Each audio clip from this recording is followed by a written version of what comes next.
What's up everyone, welcome back to the channel. In today's episode we're going to be introducing a new project. Now that the yellow NSX is going to be going for a few more weeks at top coat and Logness NSX, we're still waiting to set up a date with our friend Jeff to finish welding out the car. We decided to introduce this baby right here. This is a very special car. This is an 05 Acura NSX, one of the last NSXs ever made. It's chassis 156 out of 249. This is also 1 out of 57 NSXs on the Berlina Black and manual transmission combo, and 1 out of 12 on the Berlina Black and Camel interior combo. Very special vehicle. We picked up this car almost like a year and a half ago, so it's been on the back burner for quite some time. We didn't think it was a good idea to introduce this car while we were trying to figure things out with the Logness NSX at the time, plus those personal issues that we mentioned before. But now that we're back at it, now that we are slowly taking back on the projects, yellow NSX is going to be gone, but it's going to come back very soon. Then we thought it was a great idea to introduce this baby. I was really wanting to bring a Targa NSX project to the channel for quite some time. Every time I was very close to bringing a car or purchase a vehicle, either somebody bought it a bit faster than me, cash in hand, and some other times, like the deals that I found, well, they were not really good deals. It's not like any of the deals that we got so far they were at all, but you know, that's a different story. Some of them, they were like asking for way too much money of what the car was worth. I think the last attempt for me to bring a car to the channel was in December, I think the first week of December 2023, right? I found a car in the Facebook Marketplace, and the car was located in Pensacola. I made contact with the owner. I agreed to still go and see the car and make an offer. So I agreed to go on December 26th after Christmas Day to fly to Pensacola. By the time I got the ticket and the owner took down the post, I would assume that the car was sold. I didn't hear from him anymore, and so that was kind of like the last real attempt for me to buy a Targa NSX for the channel. Now, a few days later, even though I kind of gave up on that part and I was like looking at other platforms, I do enjoy the Nissan GT-R platform a lot. So I was looking into something along those lines. Somebody tagged me on a post on NSX Prime on Facebook where a guy was selling a 2005 Acura NSX with low miles, a bit of a history on the Carfax and about the ownership. I did contact the guy, asked for a bit of information about the vehicle, and he told me that he owned the car for almost 2 years. The car ran for a few days, and then when he took it to a mechanic shop, they told him that he spun out a road bearing. That was after he purchased the vehicle from, I think it was an auction deal that he found. And so he had the car for quite some time, didn't care to fix it at the time. He took it to a body shop and a mechanic shop to figure out how to put this car together, and he didn't feel that it was worth it for him to fix it, and finally he decided to sell the car. So I contacted him, like I said before. We were chatting over Facebook. He did mention that he is not a big fan of social media, and then if I was very serious about the vehicle, then I should, stop by in person instead of me texting him back and forth. This is December 31st, 2023. He did mention there were other owners from the community like very interested in the car, and just like any other communities, we all have our vultures. They're always cycling for good deals, and I knew that if I would take longer, then the car probably would have been gone in within a day or two. So I was at work and I couldn't be on my phone much, but luckily I contacted a friend of mine. Thanks, Christina, for getting me the ticket. She was able to find me one of the first planes leaving the DC metro area towards San Francisco. So a few hours later, after I got out of work right around midnight, took a shower and got my little satchel, and I was on my way to the Bay Area. I think the plane was leaving around 3 in the morning, so I was pretty much already up by 24 hours. Flying have a bit of a layover in Minneapolis. I stayed there for a couple hours, and then I landed in the Bay Area. Alright, so today is January 1st, 2024, and I'm sitting in San Francisco Airport. I flew most of the day. I left home in Washington, D.C. around 3 in the morning. It is currently 1:46 p.m., so it's around 4 in the afternoon in the East Coast. I saw a good deal online about a 2005 Acura NSX, a pretty interesting Carfax. So more than a few accidents here and there. I have a seized engine and it's missing some parts. Apparently there is frame damage that we have to address, but it's a good deal to an extent. So that's the first thing I did in my 2024 year. I worked and then I got into a plane and I came to see the car. So it seems like a good deal. Depends on all the repairs and all the things that I have to address, or we're gonna have to address with the car. It might be worth it to fix. If not, then I'll be on my way back to Washington in no time. But let's see what we find. Let's see how we start 2024. Stay tuned. The funny thing about that is Gaiman, that was the owner of this car. Gaiman thought that when I told him DC, I was referring to Daly City, close to the Bay Area, not Washington DC. So he was a bit confused that why would I take a plane to go and visit him, or for me to see the car instead of just driving. So that was pretty funny because he was surprised that I was coming from the airport. Anyways, I met up with Damon. I met up at his house, and there he was when he opened the garage. That was the NSX. The front end was on the floor. I think he was missing a few brackets that was not returned by the previous body shop when they did the assessment to fix the car. But I didn't care, I knew I have to replace a bunch of parts. So we did a quick trip to Home Depot because he did not have any tools there, and I didn't expect to use any tools at the time. But we went to Home Depot, got some bolts, put the car together, and I thought it was a good deal. He gave me a bit of a rundown of what happened to the car in the Carfax, and the car had three accidents, if I'm not mistaken, maybe four, probably four. One was on the driver's side, then another one was on the passenger side. This one was the hard one because that bent the bottom side of the radiator support bar. So that was not good, but then it was the front bumper was not seen right, and then I think it was another one on the back on the passenger side at rear, but that's just minor. I did find some overspray. I'm probably gonna do a close-up next time of the vehicle on the doors. I think that one was kind of, they're trying to fix it, I guess, but that was kind of right on our alley. A car with a bit of history of accident. That was nothing that we are scared of.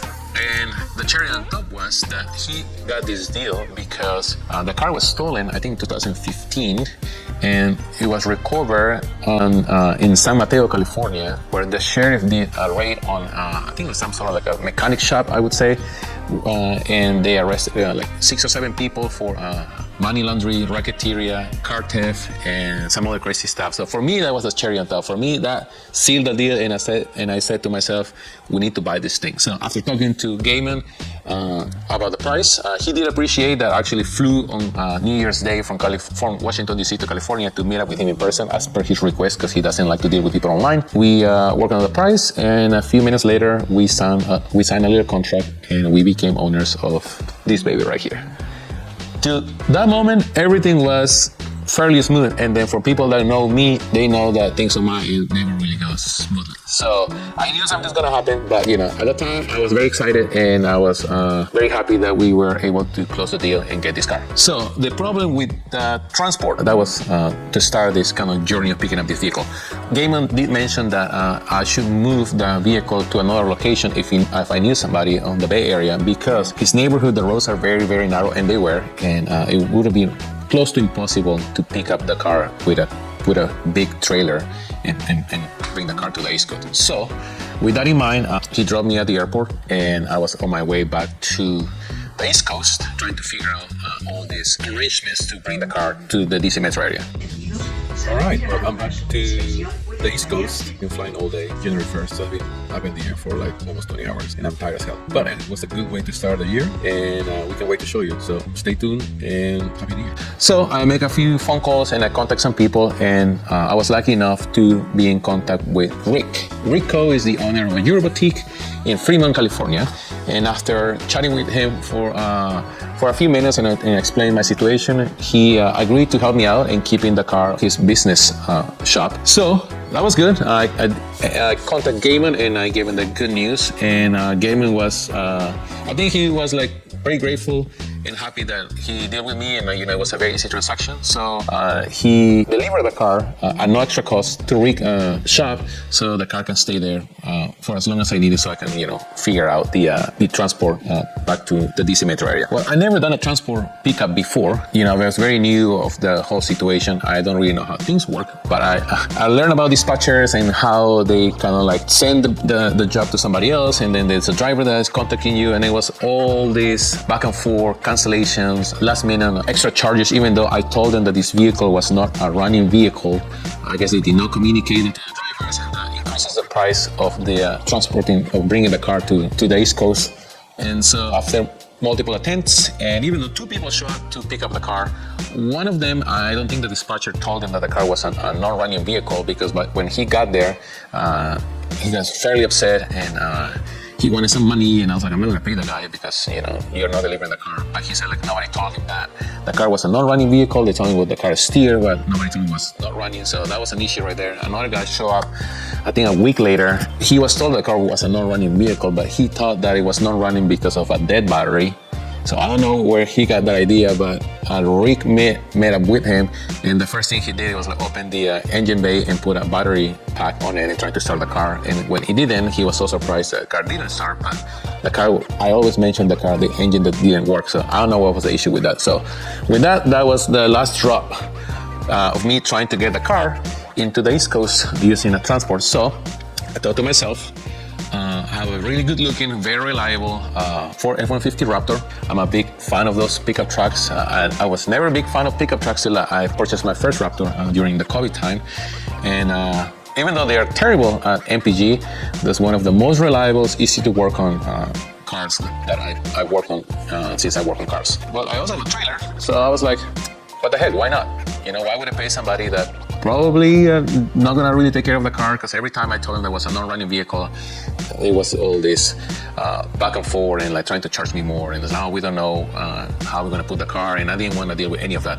I did have some free time from work, some vacation time, so on April 21st, so almost like 2 months, almost 2.5 months after I dropped the car, or after Camel dropped the car at Rick's garage, I decided to get my tow rig ready and head east to pick up this beauty. And this is how this journey began. In the next part of this video, you're gonna enjoy all the issues that I had to deal with by me picking up this car myself. Great adventure, a lot of ups and downs, and some natural disaster happening on this trip. Before I left for this coast-to-coast rescue trip, I decided to do some preventive maintenance and upgrade some suspension parts on the truck, since my truck has a bit over 200,000 miles. So the transmission pan was replaced for a larger one, as well as the transmission intercooler. I swapped the rear differential plate, changed all the fluids in the front and rear differential. While I was doing that, I did notice that the passenger side wheel seal was leaking, so I replaced that and the bearings in driver and the passenger side as well. Rotors and brake pads were replaced. I bleed the brake fluid, and I got a really good deal on a set of Fox Trios coilovers. They were freshly rebuilt, so I swapped those for OEM Fox suspension, and I did add a set of air suspension helpers from load lifters, just so I can improve a bit of handling and prevent the truck from squatting while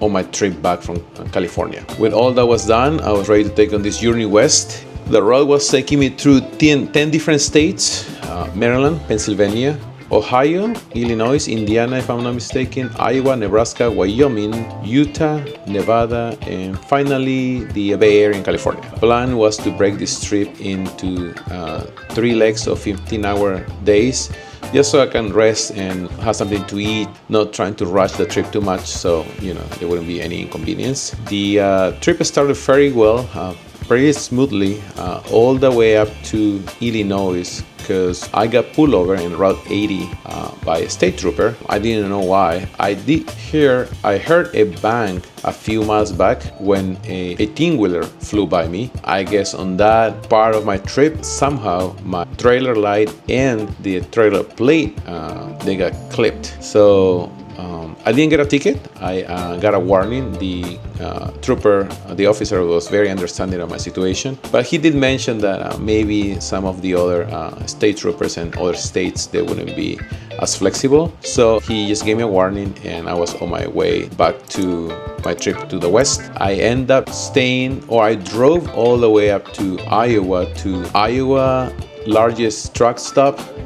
I didn't know it was a thing, but I stopped there. I spent the night there because I didn't want to keep on driving, and I heard that I couldn't find a replacement for my taillight there. So that was my first long stop, and luckily I found all the things that I need. I couldn't find the very exact same model for the for the tail light, they didn't have, or at least I couldn't find the one that have like studs. So I gotta get creative and use some zip ties to put everything together, and also keep my fingers crossed so I wouldn't have to get pulled over in every state on my way west. So here's some parts of the video. There's some stories that I posted online on my personal account that I will also going to be sharing in between me narrating the trip and also posting videos of the trip. So if you're driving out there, just be careful with the big trailers not getting too close to you, because they might give you a little kiss and rip your plate off, your tail light, and the bracket.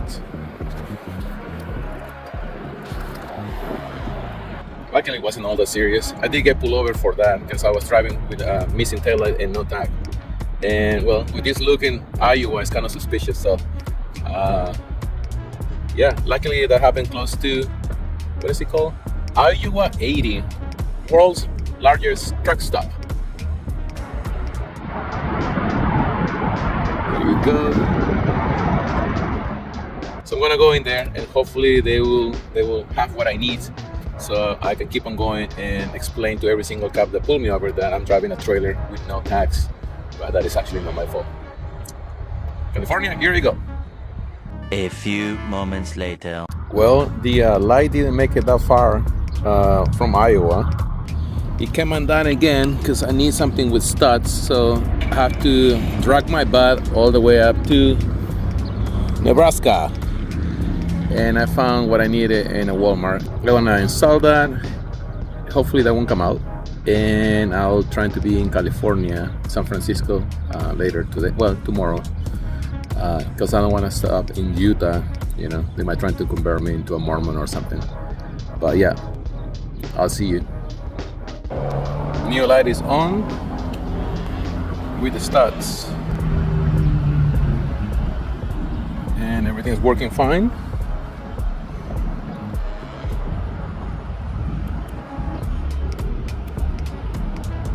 So that should give me a peace of mind while I'm driving to the next 4 states.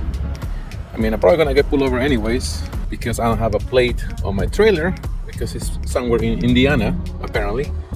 And well, I couldn't get a copy of the registration because it's under a business and you cannot do that online, you have to go in person. So working on that, and yeah, hopefully I can make it to California at some point in time. Enjoy my adventures and misery. See you. After the extra pit stops, I decided to make it to Wyoming and crash there so I can have a good night's sleep before I can make it to my final destination. So I'm right here in Wyoming right now. Beautiful state, very quiet, definitely not as windy as Nebraska or Iowa. But the only issue I have right now is that I opened the sunroof because it's nice and it wouldn't open or close. So now I have a partially open sunroof. And that is not a big of a deal. The issue is in a few hours from now on my way back to Maryland after I pick up the car, we're gonna have a thunderstorm through Wyoming, Nebraska, and Iowa, and that thing won't close. So that is kind of an issue because I don't want to get rain on inside of the truck. And in order for me to repair all that, I have to take the half of the interior of the car, and I don't have the tools for that. So I'm probably gonna try to remove the glass and remove the guides and try to close it manually. Otherwise, I'm gonna have to duct tape a trash bag around the sunroof, and hopefully that will work, and it will last me the 3 states that I have to drive on my way back to Maryland. So definitely a lot of surprises. I'm loving the trip and also hating it at the same time. You know, I guess it's part of the adventure. I guess I'll keep you guys posted if I find any other issue on my trip. And just like that, 3 states later, over 3,000 miles, a few hiccups along the way, and nearly 50 hours of driving, I was finally in the Bay Area, just miles away from my final destination. After being stuck in San Francisco traffic, I was finally able to pick up this beauty. Big shout out to Rick for helping me store the car while I figure out my situation. Since I had already lost over 10 hours dealing with the trailer and the sunroof problems, I quickly loaded the car and started heading east, hoping to beat the storm on my way back. Right now I'm in Colma, California. Kind of chilly. I think it's gonna rain. My sunroof is still messed up, so I'm gonna have to stop by Home Depot and get some duct tape. But the package is in my. She looks pretty good for 60,000 miles. She definitely needs some help, but I think we can get it done a lot easier than the river car that we're working on. So now let's go back to the East Coast. It hit me a bit late, but I just realized I was driving through the Golden Gate. So I turned around and took the opportunity to snap a mandatory selfie with the tow rig, of course, before officially leaving the West Coast. My plan to make it to Wyoming had to change. The new goal was to cross the California mountains and get past the Donner Summit before the snow hits the roads. So me trying to leave California is not working very well. I'm somewhere up in the mountains, and we went for 65 degrees to 38, also from 100 feet over sea level to 2600. It's foggy as hell. I don't see much, and since I'm trailering the NSX, I'm moving fairly slow, so it's taking me twice as long to cover the same distance versus what I did on my way to California. So Reno, I guess I'm gonna stop in Reno instead of crossing Reno, because at this point, at this pace, I don't think I'm gonna be able to move that far until I cross the mountains. So stay tuned. At this point on the trip, it didn't make any sense to rush anything. My main goal was to cross the state of California and crash on the first resting area I see in Reno. Alright, so I'm gonna continue the trip. I'm outside of Reno right now. Driving through the mountains in California was definitely a challenge with the truck. It was kind of icy in certain areas and close to the 30 degrees and foggy. So I'm gonna jump back on the road and try to catch up on the time I lost in the mountain. But so far so good. Car's still there. The Raptor is doing a great job so far. And yeah, gasoline is still kind of expensive here, but I should be in Salt Lake very soon, so I can finally be in Maryland and sleep in my own bed. So stay tuned to the updates. After the few delays I had before in California, my main goal was to pass Wyoming, or at the very least, reach the state line. The only thing I had planned for this part of the trip was just to do a quick stop at the Bonneville Salt Flats to take a quick picture before I continue my journey east. A few hours later, I made it to Utah and to the Bonneville Salt Flats, a legendary speed playground where the ground is white, the sky is endless, and the only limit is how far you can push the throttle, or how stupid you are to drive your trailer into very wet salt and get stuck there for 4.5 hours.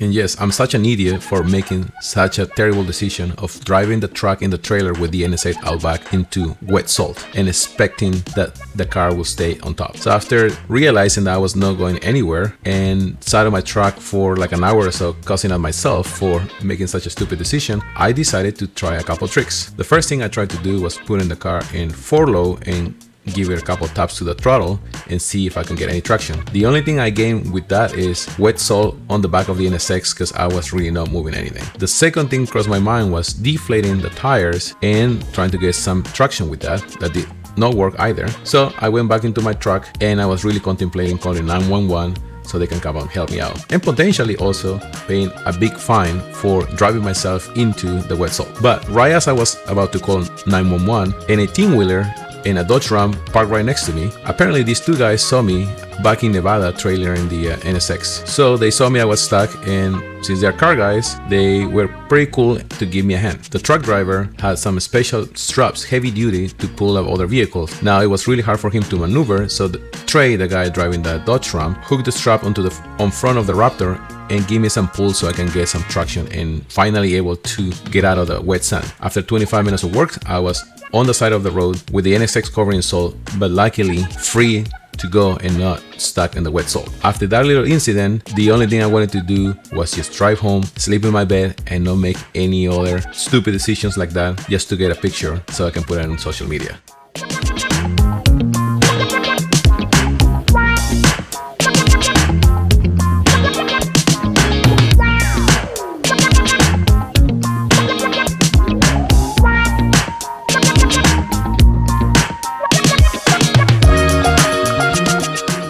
After that little incident behind and almost 5 hours late on my trip, the only thing I wanted to do was make it to Wyoming so I can get some rest and then drive through Nebraska and Iowa and potentially Illinois and trying to get some time back from the little accident on the Salt Flats.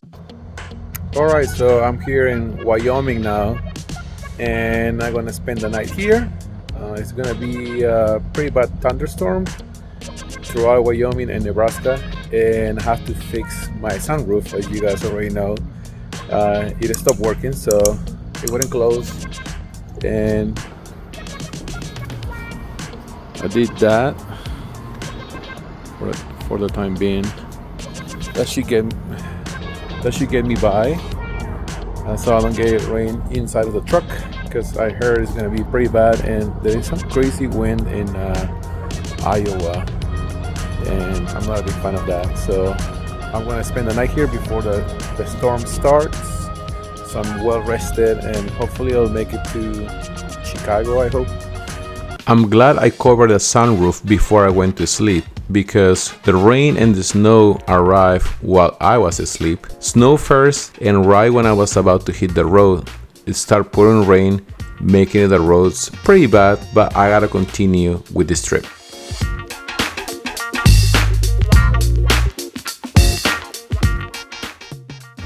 Definitely not the best look, but it is what it is, so we gotta continue. The roads are pretty shitty, but hopefully we'll get far out of here as fast as possible.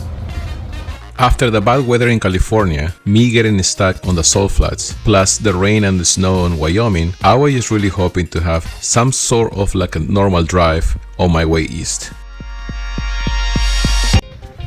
I'm on the state line between Wyoming and Nebraska, and there is a tornado warning on my way here, or on my way to Nebraska, so not really looking forward to that. And also, I heard some like metal noise coming from the back of the trailer, and I'm glad I stopped for gas because I found out that one of the pins came undone.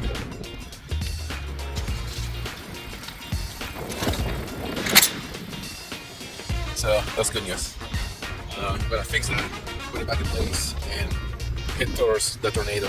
And hopefully nothing will happen, but you know, the way this trip is going, you never know. So there I was, back on the road, heading straight towards one of Mother Nature's craziest creation, the sky's own blender on a full send. What is also crazy is seeing people driving their Chevy pickup trucks or SUVs with their emergency lights on, driving at full speed towards the tornado so they can see it up close. Crazy, but a lot cooler than me driving myself into wet salt and getting stuck there in the middle of nowhere.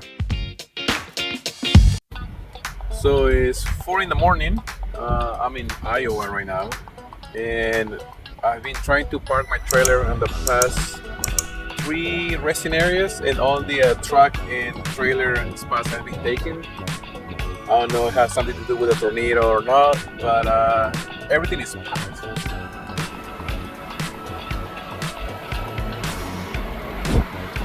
I'm parked on the side because there's no room in front. I mean, there's those areas for cars, but I don't want to risk it because I don't have plates on my trailer because they got kicked in Indiana a couple days ago. So I'm gonna go to sleep.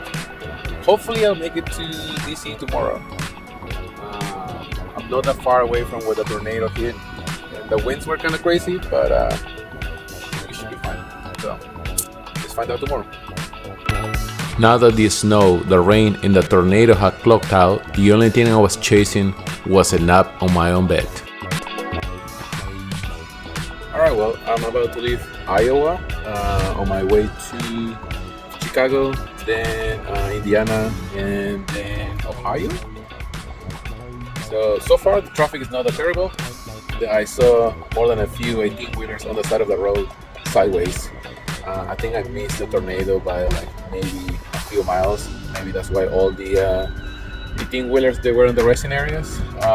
But no more high winds, everything is fine, weather is okay, and I should be in Maryland later today, or if I get too tired, Sunday morning. So.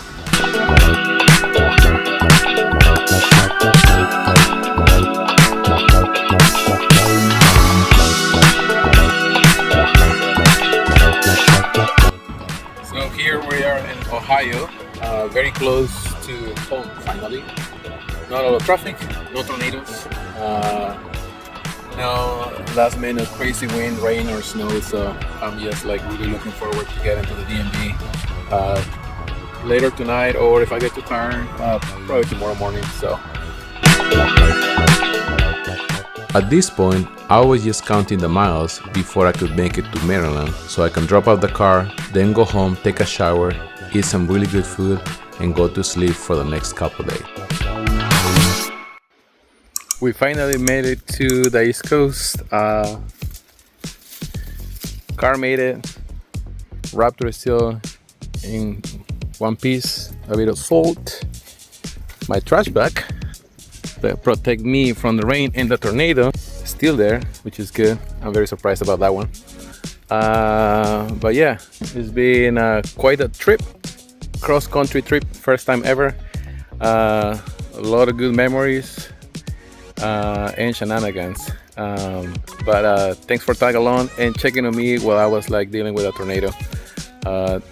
Till next time with one of my stupid ass adventures. Thanks for tagging along, and don't forget to check our next episode where we're gonna take apart the engine and see if we can save anything out of it. Thanks for watching. Don't forget to like and comment our videos. Please consider subscribe to our channel, as well as visit our other media accounts at Helix Auto Works on Instagram and Facebook.